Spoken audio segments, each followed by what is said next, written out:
Nice, it's your boy a.dTHEweeb back at video. Now into this video, we're gonna be doing what if we move on to One Piece Season 3 Part 4.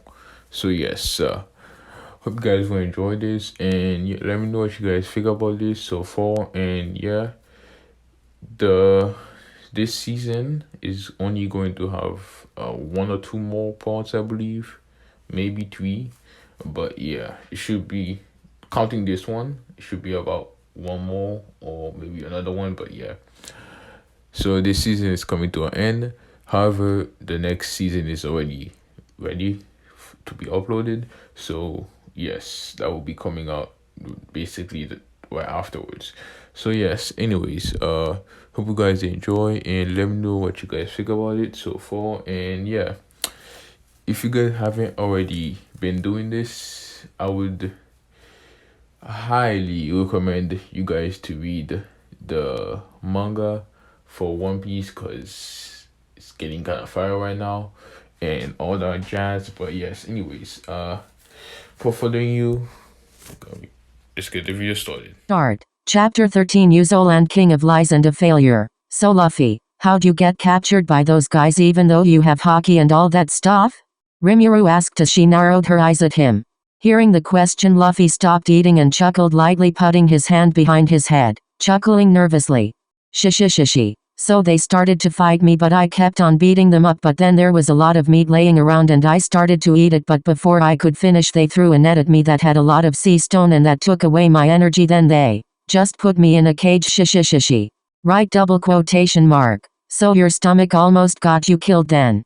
Right, double quotation mark. Shishishishi, I guess so. Luffy said as he started to eat once again. You get no food until we reach the next island, and you have to gain that food yourself when we get there. Rimuru said with an angry scowl as she wrestled food away from him and put it in the fridge and put a lock on it. Come on Rimuru, don't do this to me. Luffy started begging all the way to the next island, leaving him with nearly no energy. At Gecko Island, as the group arrived at the island, they stopped when they started to see pirates' flags appearing all around them before a young man around Luffy's age came out of the bushes. You pirates better leave here before I Usopp, captain of the Usopp pirates, and I have 80,000 men under me, so you better leave before my subordinates kick you out. Usopp said, puffing out his chest. Wow, wait, that's weird. I can only feel 3 people apart from him on that hill. Are the rest somewhere else? Luffy said, confused as he used his Kenban Shoku haki. Obviously he's lying to you, Luffy.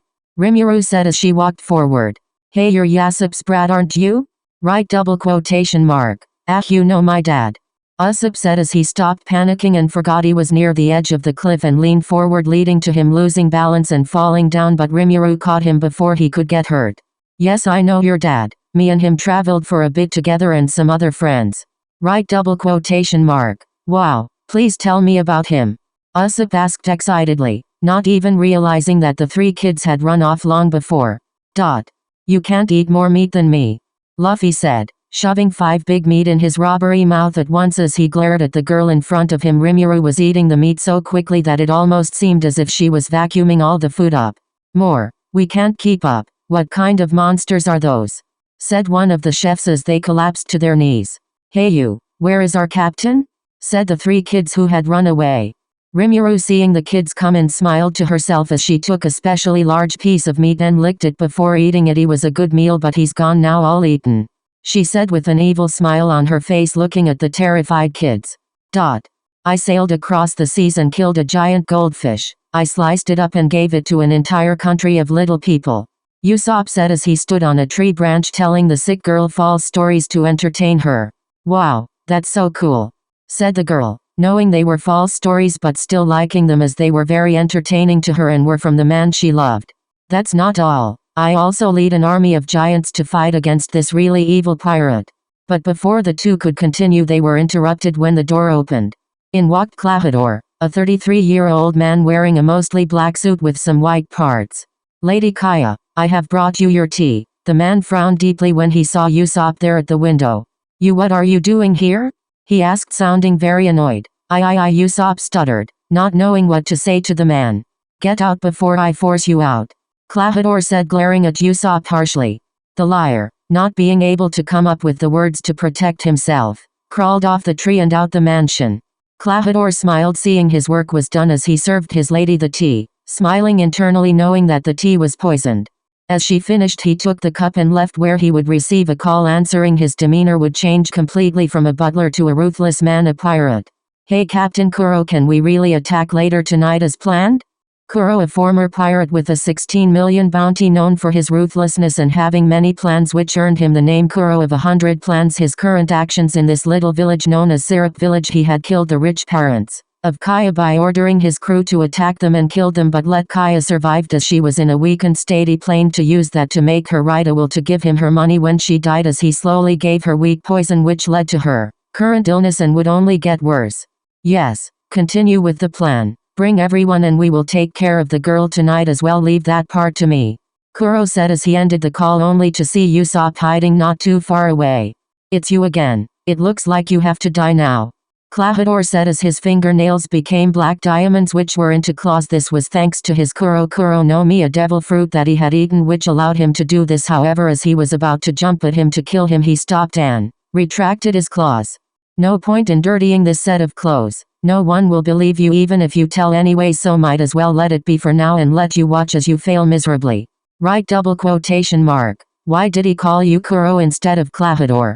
Was all Usopp could say. Because Clavidor is just a fake name I used to get Kaya's trust to accomplish my goal to get her money and live peacefully here. With that being said, Clavidor walked away.